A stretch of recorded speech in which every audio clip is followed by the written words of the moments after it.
What happens when a CEO steps into his own business disguised as a customer and uncovers a betrayal hiding in plain sight? It was the kind of Tuesday most people forget. Grey sky, light drizzle, and traffic crawling through a sleepy suburban neighborhood on the outskirts of Milwaukee. But for Russell Grant, CEO and founder of Rapid Shine Auto Spa, it was the day he decided to stop watching from the boardroom and start listening on the ground. Russell wasn't flashy, mid-40s, sharp mind, steady voice. He built his business with elbow grease and a borrowed pressure washer, one car at a time. Now he had 10 locations and a fleet of employees. But lately, something didn't sit right. A handful of complaints had started rolling in. Small, easy to dismiss, until they weren't. Charge for a premium wash, got the basic. Manager refused to issue refund. I was told my car had extra dirt fees. At first, Russell thought maybe it was a misunderstanding. But when he reviewed the security footage and saw how rushed and robotic the employees had become, he knew something was off. So he made a decision. He grabbed an old hoodie, scuffed his sneakers, and rolled into the North Avenue location in his wife's dusty sedan. No chauffeur, no suit, no heads up. Today, he was just Mr. Jones, a quiet man with a dirty car. The place looked decent from the outside. Clean signs, shiny banners reading "Best Wash in Town." But as he pulled into the entrance lane, something immediately felt off. The greeter didn't smile, didn't ask about his car, just held out a laminated menu and said flatly, "You'll want the gold package. Dirt like that'll need extra attention." Russell looked at the menu. The gold package was $49.99. He pointed to the $25 basic. "This one's fine," the young man scoffed. "You're going to want gold. You've got tree sap and brake dust. That's double time." Russell nodded slowly. "Okay, sure." He handed over his card. The receipt said $64.99. He raised an eyebrow. "What's the extra $15 for?" "Grime removal fee," the worker said. "New policy." Russell didn't argue. He took the receipt and parked his car in the waiting area, pulling his cap low as he watched what happened next. Inside the lobby, 3 other customers sat waiting. All looked mildly confused, looking over their receipts. One woman whispered to another, "They charged me an odor neutralizer. I didn't ask for that." Another man muttered, "Did you see how fast they rinsed mine? That wasn't no premium wash." Behind the counter, Kevin, the assistant manager, leaned casually against the desk, sipping an energy drink. He was in his mid-30s, cocky and too comfortable. He barked short answers to customers, but spent more time scrolling on his phone than checking on the service lane. When a customer came in asking about a scratch, Kevin didn't even look up. "Probably already there. We're not liable." Russell's stomach turned. This wasn't his business. This wasn't what he built. He stepped outside, slowly circling toward the back lot where the cars were being finished. That's when he saw Tyler, one of the junior wash techs, young, maybe 19, hurriedly spraying down a vehicle with barely a glance. Another employee laughed from across the lane.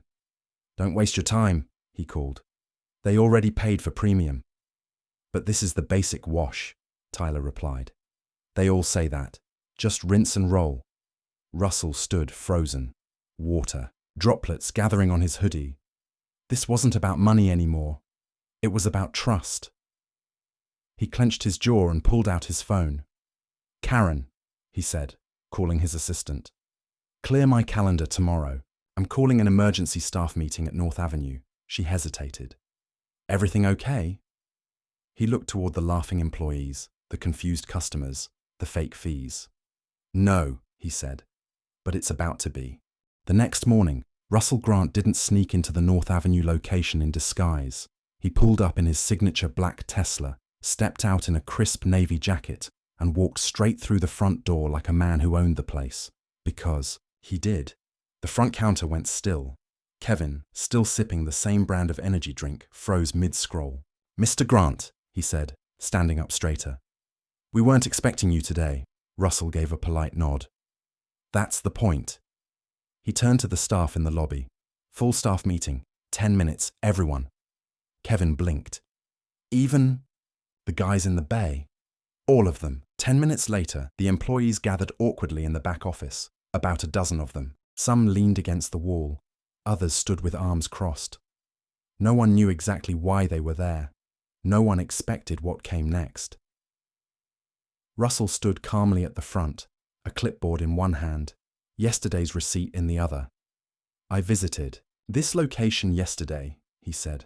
As a customer, whispers sparked across the room. I paid for a gold package. I was told there was a $15 grime removal fee, but what I received was a 5-minute rinse. Kevin cleared his throat. Sir, if I had known...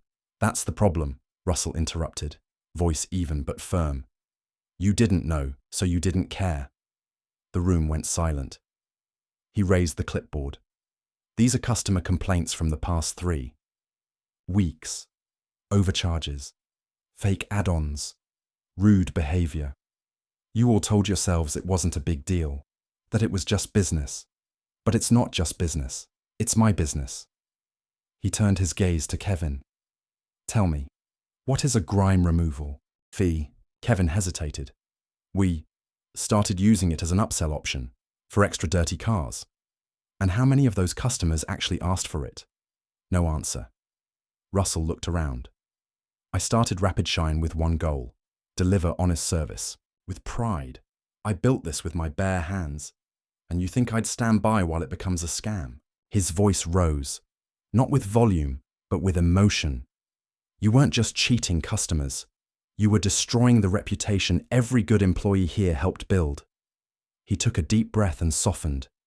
I'm not here to fire everyone, but I am here to make sure this doesn't happen again. He looked at Tyler, the young tech from the day before. You tried to speak up yesterday. I saw that. Tyler looked up, surprised. I didn't know you were the boss. You shouldn't have to, Russell said. Doing the right thing shouldn't depend on who's watching. Then, he turned to the group. Here's what's going to happen. Effective immediately, all hidden upcharges are suspended. We're issuing refunds to any customer overcharged in the last 30 days. And we're installing a new tracking system that logs each service against the customer's invoice, with photos. He locked eyes with Kevin.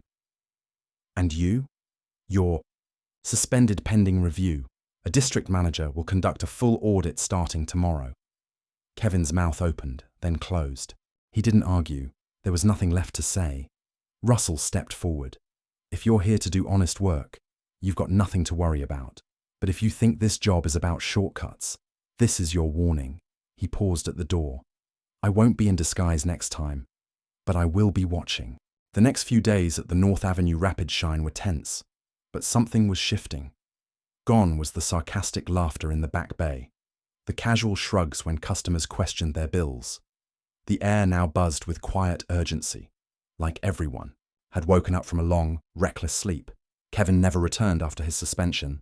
Word had spread that corporate found multiple recorded upcharges traced back to his personal override code. The $15 grime removal, a hustle. The odor neutralizer fee, fake. Dozens of customers had been overbilled and refunded. Apologies were issued. But what surprised Russell the most was who stepped up. Tyler, the youngest on the team, the one who had questioned things but kept his head down, started leading. Not loudly, not because anyone told him to, but because someone had to. He began arriving earlier, checking the inventory, cleaning the vacuums without being asked. And more than once, customers specifically mentioned him by name in online reviews. Tyler helped me understand my bill without rushing me. He made sure my car was spotless, without charging. Extra, Russell noticed. So did the new regional manager. By the end of the week, a fresh service chart was posted in the break room. Clear pricing, no surprise fees, and a QR code for customers to scan and report dishonest service directly to corporate. That. Last part? Tyler's idea. On Friday, Russell returned not to inspect but to thank. He walked into the staff lounge with 2 boxes of donuts and a printout in his hand. Team, he said casually, this week's customer feedback report just dropped. Everyone looked up. He held up the page. One location, this one, has the highest increase in positive reviews across the region. There was a beat of silence, then smiles. He walked over to Tyler. "You've earned something," Russell said, handing him a sealed envelope. Tyler blinked. "What is it?" Russell grinned. "A promotion, assistant site lead, and a 2-hour raise." The others clapped, genuinely. Tyler looked stunned. I didn't think anyone saw me." Russell's expression grew serious. "I saw you, from the very beginning." Later, Russell sat in the customer lounge, sipping burnt coffee from a paper cup. Through the window, he watched Tyler show a nervous trainee how to properly scrub tires without wasting product. Calm, patient, proud. This was what he'd built. Rapid Shine not for money, not for market share, but for people who showed up, even when no one was watching. And now, they were being seen. It was a warm Monday morning when the email went out to every Rapid Shine auto spa across the country. The subject line was simple: a clean start, from the CEO's desk. Inside, the message read, "Last week, I visited one of our locations, Undercover. What I found disturbed me: dishonest charges, lost trust, and a culture drifting from our roots. But what I also found was hope. A young man who chose honesty when it wasn't convenient. A team who turned things around when given a chance. We're not just washing cars. We're building trust. Let's start fresh." Russell Grant, founder and CEO at the North Avenue location. The staff gathered around Tyler as he read it aloud from his phone. The room was quiet, thoughtful. In that moment, something settled. This wasn't just another corporate email. This was personal. 3 weeks later, Rapid Shine introduced the Integrity Bonus Program, an incentive that rewarded employees not just for speed or volume, but for transparency, service quality, and positive customer feedback. Mystery shopper programs were revamped. Team leads were required to work one service shift a week, not just manage from the office. At the heart of it all was a quiet lesson. People don't need perfect bosses. They need present ones. Russell made unannounced visits a regular thing, not to catch people off guard, but to remind them he was paying attention, and more importantly, he cared. One afternoon, as the sun cast a soft glow on the newly washed sedans lined up outside the North Avenue lot, Russell returned, not with a clipboard, not with cameras, just with a cup of coffee and a quiet smile. He found Tyler near the back, helping a customer carry bags from her trunk while her car was detailed. "You still showing off for me?" Russell joked. Tyler laughed. "Nah, just doing the job right." Russell clapped a hand on his shoulder. "You keep doing that, and this place will never go back to what it was." Later, as cars pulled out and the lot cleared, Russell stood beneath the big Rapid Shine sign and watched the team move like clockwork. Focused, respectful, proud. It wasn't perfect, but it was better. It was honest, and in a world full of shortcuts, that was something worth building around. Final line for the audience. If this story made you believe that honesty still matters, don't forget to like, share, and subscribe. Because real leadership starts with listening.